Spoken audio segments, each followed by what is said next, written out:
दोस्तों नमस्कार। मैंने आपको बताया था कि अगर आपकी कोई समस्या है डिलेड पेमेंट की, आपके बायर आपका पेमेंट नहीं कर रहे, तो सरकार अब आपके लिए लेकर आई है ऑनलाइन डिस्प्यूट रेज़ोल्यूशन पोर्टल। पूरी जानकारी मैंने आपको दी थी दोस्तों, आप आई बटन दबाकर देख सकते हैं। मैंने आपको ये भी कहा था कि मैं आपको बताऊँगा स्टेप बाय स्टेप प्रोसेस से कि आप इस ऑनलाइन डिस्प्यूट रेज़ोल्यूशन पोर्टल पर कैसे अपनी कंप्लेंट फाइल कर सकते हैं, कैसे वहाँ सुनवाई होगी, कैसे एमएससी-एफसी से पहले ही आप अपना निपटान कर सकते हैं झगड़े का और किस तरह से ऑर्डर तक, आर्बिट्रेशन के ऑर्डर तक आप सब जितनी भी आपकी जो प्रोसेस हैं, वो अब आप इस ओडीआर पर ऑनलाइन कर सकते हैं। आज मैं आपको बताता हूं कि किस तरह से आपको यहां अपनी कंप्लेंट फाइल करनी है और फिर आगे का स्मूथ प्रोसेस करना है पूरी तरह से ऑनलाइन। दोस्तों बस एक बात ध्यान रखिए कि जब आप इस पोर्टल पर जाएं तो आपके पास दो चीज जरूर होनी चाहिए। एक तो आपका उद्यम रजिस्ट्रेशन नंबर और आपके साइड में रखा होना चाहिए वो मोबाइल नंबर जिसको आपने उद्यम से लिंक कर रखा है, क्योंकि वहां पर कुछ ओटीपी भी आ सकते हैं। तो दोस्तों चलिए एक वेबसाइट खोलिए odr.msme.gov.in। भारत सरकार की भैया ये वेबसाइट है, तो इसलिए gov.in यहां पर है। किसी भी तरह से कोई आपको चिंता करने की जरूरत नहीं है। आप देखेंगे दोस्तों होम पेज पर यहां पर क्लेमेंट और सेलर, ये आपको एक यहां पर एक लिंक मिलेगा, आप इसको क्लिक कर दीजिएगा। अब आप लॉगिन स्क्रीन पर चले जाएंगे क्योंकि आपको लॉगिन करना है एज ए सेलर। यहां पर आप देखेंगे कि यहां पर आपको अपना उद्यम रजिस्ट्रेशन नंबर जो है वो आपको यहां पर डाल देना है और वो पूछ रहे हैं कि भैया जब आपने उद्यम लिया था तो एक पासवर्ड भी आपके पास होगा, तो यहाँ पासवर्ड भी आप दोस्तों यहाँ पर अपना डाल दीजिएगा। आप देखना चाहते हैं कि भैया पासवर्ड ठीक ठीक डाल दिया है नहीं, तो यहाँ पर आई आइकन है, यहाँ पर आप इसको दबाकर अपना देख भी सकते हैं। और यहाँ पर जो कैप्चे है उसको भैया आराम से आप सॉल्व कर लेंगे, वो भी आप कर दीजिएगा। और फिर चेक बॉक्स जो है agree to the terms and condition, इसको आप टिक कर दीजिएगा और अब करिएगा रिक्वेस्ट ओटीपी। और देखिए जो मैंने आपको बताया था कि भैया फ़ोन बराबर में रखना है, वहाँ पर आप देखेंगे कि तुरंत आपके पास एक ओटीपी भी आ गया जो आपका ये रजिस्टर्ड मोबाइल नंबर है। इस ओटीपी को अब आप डाल दीजिएगा और ये वेरीफाई कर दीजिएगा ओटीपी। अब आप देखेंगे कि भैया आपके पास जो है डैशबोर्ड एंड स्टार्ट फाइलिंग का जो एक टैब है, इस ये आपके पास आ गया है। तो आप दोस्तों यहाँ अपना स्टेटस भी देख सकते हैं क्योंकि आपके जो उद्यम में जो डिटेल आपने भरी थी वो सब यहाँ पर आ गया है। और अब आप ये ई फाइलिंग ऑप्शन जो है इसको सेलेक्ट कर लीजिएगा और यहाँ पर सेलेक्ट कीजिए मेन केस फाइलिंग को। दोस्तों यहाँ आप देखेंगे कि भैया 7 तरह के टैब्स हैं यहाँ पे। एक तो आपके बारे में, क्लेमेंट या सेलर की डिटेल के बारे में। एक आप देखेंगे जो रेस्पोंडेंट है जिसके अगेंस्ट आप ये फाइल कर रहे हैं, या जो आपका बायर है समझ लीजिए, उसकी डिटेल आपको भरनी होगी। आपको अपने एडवोकेट जो हैं उनकी डिटेल भी डालनी होगी क्योंकि आपको किसी को ऑथराइज करना होगा। ऐसा ना हो कि भैया कोई अनऑथराइज पर्सन जाके कह दे ना ना जी हमें तो कोई पैसा नहीं लेना, तो आप ही को बताना होगा कि कौन ऑथराइज एडवोकेट हैं। आपको अपना स्टेटमेंट ऑफ क्लेम भी यहाँ पर भरना होगा कि भैया आखिर पैसे लेने कितने हैं। कुछ डॉक्यूमेंट भी अपलोड करने होंगे और यहाँ पर एक चेकलिस्ट भी है। तो ये मैं आपको बताऊंगा दोस्तों कि कैसे आप ये सारे टैब कंप्लीट करेंगे, फिर अपनी जो एप्लीकेशन है उसको प्रीव्यू करेंगे और फिर सबमिट कर देंगे। चलिए दोस्तों शुरू करते हैं। पहले आपका जो डिटेल है उस टैब से, तो यहाँ पर कुछ बेसिक डिटेल जो है दोस्तों वो तो ये उद्यम रजिस्ट्रेशन से ऑटोमेटिकली इसने फैच कर ली है। अब आप यहाँ पर ड्रॉप डाउन में ज़रा देखिए कि यूनिट की डिटेल है, उसको ड्रॉप डाउन से सेलेक्ट कर लीजिएगा। जो स्पेसिफिक बिजनेस यूनिट है जहाँ से आपने बिलिंग की थी, जहाँ ये डिस्प्यूट हुआ, जहाँ ये ट्रांजैक्शन हुआ, उसको आप सेलेक्ट कर लीजिएगा। अब दोस्तों वैसे तो आपके उद्यम रजिस्ट्रेशन में है कि आप भाई किस कैटेगरी में है, लेकिन वो कह रहे हैं कि भैया ये ओडीआर है, तो आप ज़रा ये सही सही सेलेक्ट भी कर लीजिएगा कि आप माइक्रो हैं, स्मॉल हैं या मीडियम हैं। दोस्तों अगर आप माइक्रो और स्मॉल एंटरप्राइज हैं तो भैया आप आगे यहाँ पर बढ़ जाएंगे, लेकिन अगर आपने सेलेक्ट कर लिया मीडियम एंटरप्राइजेज तो वो ये कह रहे हैं कि भैया ये आप देख लो कि आपने जब मीडियम कैटेगरी में प्रवेश कर लिया, यानी जब अपग्रेडेशन हो गया आपका मीडियम कैटेगरी में, तो आपको माइक्रो एंड स्मॉल एंटरप्राइजेस की जो फैसिलिटीज़ हैं वो 3 साल तक ही मिलेंगी। तो अगर आप इस कैटेगरी में आ रहे हैं कि भैया आज तो मीडियम है लेकिन हमारी अभी जो 3 साल वाला एक जो नोटिफिकेशन इशू किया था ministry of micro small and medium enterprises ने कि आप फ़ायदा ले सकते हैं, इसके बारे में भी दोस्तों आई बटन दबाकर देख सकते हैं कि कैसे आप मीडियम एंटरप्राइजेज होने के बाद भी अगर आपका अपग्रेडेशन 3 साल के अंदर अंदर हुआ है तो आप इसका फ़ायदा ले सकते हैं। तो अगर देख लीजिए, अगर आप यहाँ पर एलिजिबल हैं तब आप आगे बढ़ सकते हैं, लेकिन अगर आप यहाँ एलिजिबल नहीं हैं, आप मीडियम एंटरप्राइजेज हैं, तब आप इस ओडीआर का फ़ायदा नहीं ले सकते। और दोस्तों याद रखिए कि भैया ये मिनिस्ट्री है, अगर गलत इन्फॉर्मेशन दोगे तो आपके अगेंस्ट एक्शन भी ले सकती है, और सही इन्फॉर्मेशन हुई तो दोस्तों आपका पैसा रिकवर करने में पूरी मदद करेगा आपका ये ओडीआर। तो दोस्तों ये आपने माइक्रो एंड स्मॉल एंटरप्राइजेज अगर सेलेक्ट कर लिया, या मीडियम एंटरप्राइजेज हैं तो कह दिया कि भैया मैं फिर भी एलिजिबल हूँ, तो ये आपका जो एक स्टेप है वो ख़त्म हुआ। अब आप अपना ऑथराइज रिप्रेजेंटेटिव है उनकी डिटेल दे दीजिएगा, उनका नाम, पता।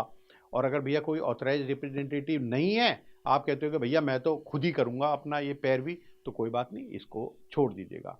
अब आप अपनी जो इकोनॉमिक एक्टिविटी हैं वो आपके जो एनआईसी कोड है दोस्तों, उसके हिसाब से यहाँ पर ये भी आप बता दीजिएगा इस ओडीआर पोर्टल को। अब दोस्तों आप सेलेक्ट कर लीजिएगा कि भैया कौन सी एमएससीएफसी है, micro and small enterprises facilitation council, जिसके अंडर में आप ये अपना केस सबमिट कर रहे हैं, ये कंप्लेंट सबमिट कर रहे हैं। आप चाह रहे हैं कि भैया ये मेरी एमएससीएफसी है और यहाँ पर मेरी इस कंप्लेंट की सुनवाई हो, आप ये सेलेक्ट कर लीजिएगा। और दोस्तों ऐसा नहीं है कि भैया पूरे हिंदुस्तान में आप किसी भी एमएससीएफसी को सेलेक्ट कर लें, ये देखिएगा आप ड्रॉप डाउन में आपको आ जाएगा उसका कि भैया कौन कौन सी ये रेलेवेंट एमएससीएफसी हैं, आप उसी में से सेलेक्ट कर लीजिएगा। और दोस्तों ये सेलेक्ट करने के बाद ये सेव बटन दबा दीजिए कि भैया अब तक जो मेहनत करी वो बेकार न चली जाए, यहाँ तक की इन्फॉर्मेशन तो मेरी सेव हो जाए। और आपको एक कंफर्मेशन मैसेज भी आ जाएगा जहाँ पर वो कहेंगे कि भैया आपका रिकॉर्ड जो है वो हमने यहाँ तक तो सक्सेसफुली सेव कर लिया। अब ये दोस्तों आपने अपने बारे में तो बता दिया, लेकिन भैया किससे पैसा लेना है ये भी तो बताओ। तो बायर की डिटेल या रेस्पोंडेंट की डिटेल भी यहाँ पर भरनी होगी। अब ये आपको ले गया दोस्तों ओडीआर पोर्टल रेस्पोंडेंट या बायर की डिटेल वाले पेज पर।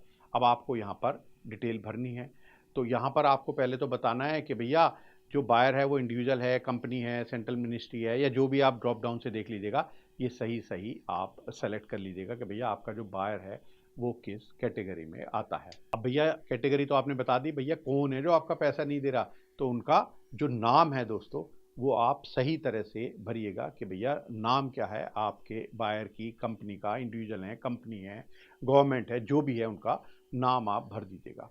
फिर उनका बिजनेस क्या है भैया, नेचर ऑफ बिजनेस क्या है ये भी बता दीजिएगा। और भैया कहाँ पे कांटेक्ट करें आपके बायर को, कोई उनका मोबाइल नंबर, कोई ईमेल आईडी, ये क्या है ये भी सही सही और दोस्तों पूरी स्पेलिंग वगैरह सब तरह से चेक करके 2 बार 3 बार ये आप डाल दीजिएगा, उनका मोबाइल नंबर और उनका जो ईमेल एड्रेस है उसको भी। अब दोस्तों आपके पास आपके बायर का जो पैन नंबर और जीएसटी डिटेल तो होगी, तो वो भी यहाँ पर आप भर दीजिए अगर उनकी जीएसटी वगैरह वो रजिस्टर्ड है वहाँ पर और आपको उन्होंने नंबर दे रखा है। अब आप यहाँ सेलेक्ट कर लीजिएगा कि भैया जो बायर है वो किस स्टेट में है, उस स्टेट की किस डिस्ट्रिक्ट में है, ताकि वहाँ से ढूंढ के लाया जा सके आपके बायर को इन एमएससीएफसी द्वारा।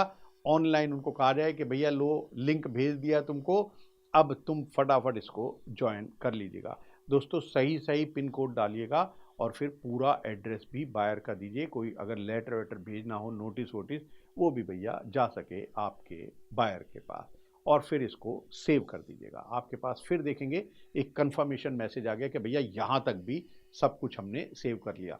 अब भैया ये आपका केस लड़ेंगे कौन, कोई एडवोकेट हैं या खुद ही करेंगे? अगर कोई एडवोकेट है तो अब उनकी डिटेल भी दे दीजिएगा। और ये जैसे ही आप क्लिक करेंगे तो आपको एक दूसरे पेज जहाँ पर एडवोकेट साहब की डिटेल आपको भरनी है वहाँ पर ये ले जाएंगे। तो आप ये बताइए कि आपको भैया अपॉइंट करना भी है कोई एडवोकेट या नहीं करना। अगर आपको एडवोकेट अपॉइंट करना है तो भी ठीक है, नहीं करना चाहते, आप खुद लड़ना चाहते हैं अपना केस, वो कह रहे हैं भैया तब भी हमें कोई दिक्कत नहीं, ऑप्शनल है। अगर आपने येस कर दिया कि हाँ भैया मैं तो अपने वकील साहब के थ्रू करूँगा, मैं तो अपना बिजनेस कर संभाल रहा हूँ भैया, मैं कैसे कहाँ जा पाऊँगा, तो आपको वकील साहब का पूरा नाम, उनका एनरोलमेंट नंबर, उनका मोबाइल नंबर, उनका ईमेल एड्रेस, उनका ऑफिस एड्रेस, ये सारी की सारी डिटेल आप भर दीजिएगा। और ये एनरोलमेंट नंबर दोस्तों बहुत ही क्रूशल है, ये आपको अपने वकील साहब से पूरी अच्छी तरह से समझकर ले लेना है। और दोस्तों इसके बाद आप ये सेव कर दीजिएगा। लीजिए वकील साहब वाली डिटेल भी अब यहाँ पर सेव हो गई। अब दोस्तों बहुत ही इम्पोर्टेंट एक स्टेटमेंट ऑफ क्लेम का टैब आ गया आपके पास। अब आपको अपना जो क्लेम है भैया वो बताना है कि भैया कितना पैसा आप मांग रहे हो, कितने रुपए मांग रहे हो, कितने पैसे नहीं दे रहे हैं आपके बायर। तो ये स्टेटमेंट ऑफ क्लेम में आप बताओगे और ये बहुत ही इम्पोर्टेंट है। आपको यहाँ पर पूरी कंप्लीट और एक्यूरेट इंफॉर्मेशन आपको भरनी है, देनी है। तो यहाँ पर जो आपका नेचर ऑफ क्लेम है, ट्रांजैक्शन की हिस्ट्री है, डेट्स ऑफ कम्युनिकेशन है, जो पेमेंट इशू हैं, इनके बारे में आपको सही जानकारी देनी है। अगर आपके पास परचेज ऑर्डर है तो वो भी आप बताइए कि भैया परचेज ऑर्डर का नंबर क्या था, उस ऑर्डर की डेट क्या थी, description of goods and services क्या है। ये भी बहुत ही इम्पोर्टेंट है और मैं आपको हमेशा समझाता हूँ कि जब भी आप कोई ऑर्डर लें प्लीज़ अपने बायर से कहिए कि साहब एक परचेज ऑर्डर हमें ज़रूर दे दीजिएगा। तो दोस्तों जो भी आपकी जो टर्म्स कंडीशन है वो सब भरने के बाद अब आप इनवॉइस की डिटेल भरिए। बताइए कि भैया कौन सा इनवॉइस है, उसका नंबर क्या है जिसका पेमेंट नहीं हो रहा, उसकी डेट क्या है, उसका अमाउंट क्या है, आपने जो माल सामान दिया, सर्विस दी, उसकी एक्चुअल डेट ऑफ डिलीवरी क्या है, जो आपका बायर है उसने एक्सेप्ट करा उसको तो उसकी डेट ऑफ एक्सेप्टेंस क्या है, उसके अगेंस्ट अगर कुछ पार्टली आपको पेमेंट मिल गया तो वो भी बता दो भैया कि कुछ पेमेंट हमें मिल गया, बाकी पेमेंट अभी नहीं मिला, तो अमाउंट रिसीव्ड की डिटेल भी यहाँ पर आप दे दीजिएगा। फिर भी आपको ये भी बताना है कि जो लिमिटेशन पीरियड है वो अभी निकल तो नहीं गया। दोस्तों मैं बहुत जल्द एक ऐसी सीरीज लेकर आ रहा हूँ जहाँ पर मैं आपको बहुत सारे हाई कोर्ट्स और सुप्रीम कोर्ट के वो ऑर्डर और उनकी एनालिसिस बताऊंगा जो रिलेटेड हैं एमएसएमई से, आपके डिले पेमेंट से, कि हाई कोर्ट्स और सुप्रीम कोर्ट ने क्या कहा है। लेकिन यहाँ आपको वो कह रहा है ये ओडीआर पोर्टल कि भैया यहाँ कम से कम ये तो बता दो कि लिमिटेशन जो पीरियड है उसके अंदर आपका ये केस है। ऐसा नहीं भैया आप 10 साल पुराना केस यहाँ लेके बैठ गए और वो लिमिटेशन बार हो चुका हो। अब दोस्तों आपको यहाँ पर बताना है कि भैया प्रिंसिपल अमाउंट कितना है, इंटरेस्ट रेट जो आपने लिया एमएसएमई एक्ट के हिसाब से लिया ना, वो क्या रेट लिया आपने, reference date of interest calculation क्या है, इंटरेस्ट अमाउंट कितना आप मांग रहे हैं। दोस्तों इसके बारे में भी मैं बहुत सारे डिटेल आपको दे चुका हूं कि किस तरह से micro small enterprise development act में प्रोविज़न है कि आप इंटरेस्ट चार्ज कर सकते हैं 3 टाइम्स ऑफ बैंक रेट और वो भी मंथली कंपाउंडेड। तो यहाँ पूरा आपको कैलकुलेशन करके बताना है और ये बताना है कि भैया ये जो इंटरेस्ट है प्रिंसिपल है कितना कितना है। और देखिए ये जो ओडीआर पोर्टल है ये टोटल करके ऑटो कैलकुलेट करके आपको बता देगा कि भैया अच्छा इतना प्रिंसिपल आपने बताया, ये इंटरेस्ट बताया, तो भैया टोटल आपका ड्यू ये हो गया। दोस्तों उसके बाद एक ये डिक्लेरेशन एंड वेरिफिकेशन है, इसको टिक कर दीजिएगा और फिर सेव कर दीजिएगा। तो दोस्तों अब आप आ गए डॉक्यूमेंट अपलोडिंग पेज पर। तो सबसे पहले एक एफिडेविट आपको अपलोड करना है। उसके बाद दोस्तों आपको कोई और डॉक्यूमेंट है, जैसे आपको करने हैं इनवॉइस, वो आप यहाँ पे अपलोड कर दीजिएगा जो भी आपके इनवॉइसेस हैं। आप अपना उद्यम रजिस्ट्रेशन सर्टिफिकेट भी अपलोड कर दीजिएगा। आपका जो परचेज ऑर्डर है दोस्तों वो भी आप अपलोड कर दीजिएगा। अब आप कर दीजिएगा नेक्स्ट पर। अब आप आ गए चेक लिस्ट टैब पर पहुँच जाएंगे। अब आप देखेंगे कि लिस्ट ऑफ आइटम हैं जो आपके केस से रिलेटेड हैं, उनको आप टिक कर दीजिएगा और यहाँ सेव कर दीजिएगा। अब आप दोस्तों प्रीव्यू करके देख लीजिएगा कि जो आपकी पूरी एप्लीकेशन है वो भैया ठीक ठीक भरी गई, सब कुछ ठीक है उसमें। तो पूरी समरी दोस्तों आपके केस फाइलिंग की आ जाती है। आप उसको सबमिट करने से पहले एक बार अच्छी तरह से देख लीजिएगा और अगर आपको लगे सब ठीक है तो प्रोसीड बटन को क्लिक कर दीजिएगा।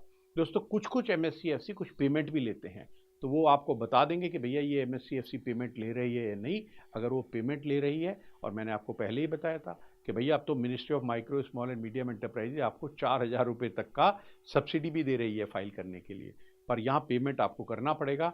तो अब आप यहाँ पर अगर वो एमएससीएफसी कुछ पेमेंट मांग रही है तो भैया पेमेंट भी कर दीजिएगा। और ये अगर ऑफलाइन पेमेंट हो रहा है दोस्तों तो आप यहाँ पर यूटीआर नंबर और ट्रांजैक्शन डेट, अमाउंट पेड, किस बैंक के द्वारा आपने पेमेंट किया, पेमेंट का प्रूफ, वो भी आप यहाँ पर अपलोड कर दीजिएगा। अब दोस्तों आपको मिल जाएगा एक डायरी नंबर, वो आपको इशू कर दिया जाएगा कि भैया ये आपकी कंप्लेंट हमने कर ली और ये आपका डायरी नंबर है। अब आप इसको ई साइन बटन को दबा दीजिएगा और लीजिएगा दोस्तों आपके ई सिग्नेचर पेज पर आप आ गए। वहाँ पर अब आप अपने आधार नंबर के द्वारा इसको साइन कर सकते हैं। तो आप जैसे साइन करेंगे आपके फ़ोन पर OTP आएगा, उसको क्लिक कर देंगे और लीजिए दोस्तों आपका ये जो फाइनल सक्सेसफुल हो गया, आपकी कंप्लेंट फाइल हो गई। और लीजिए दोस्तों एक कंफर्मेशन मैसेज आ जाएगा आपके रजिस्टर्ड ईमेल और आपके मोबाइल पर। SMS आ जाएगा, ईमेल आ जाएगी कि भैया आपका जो केस है वो हमने रजिस्टर कर लिया है, अब इसकी हम स्क्रूटनी करके आपको आगे का प्रोसेस बता देंगे। मैं समझता हूँ दोस्तों अब आपको कहीं जाने की ज़रूरत नहीं पड़ेगी, बस जो मैंने आपको स्टेप बाय स्टेप प्रोसेस बताया है इसके द्वारा अपनी कंप्लेंट फाइल कीजिए। और अगर कोई भी इशू हो दोस्तों तो आप मुझसे संपर्क कर सकते हैं, मेल कीजिए info@msmehelpline.com या फिर आप दोस्तों अपनी कंप्लेंट रजिस्टर करिए nodefaulters.com पर और देखिए मेरी टीम आपसे बात करेगी और आपका ODR पोर्टल पर आपके केस को रजिस्टर कराने में आपकी पूरी मदद करेगी। नमस्कार दोस्तों।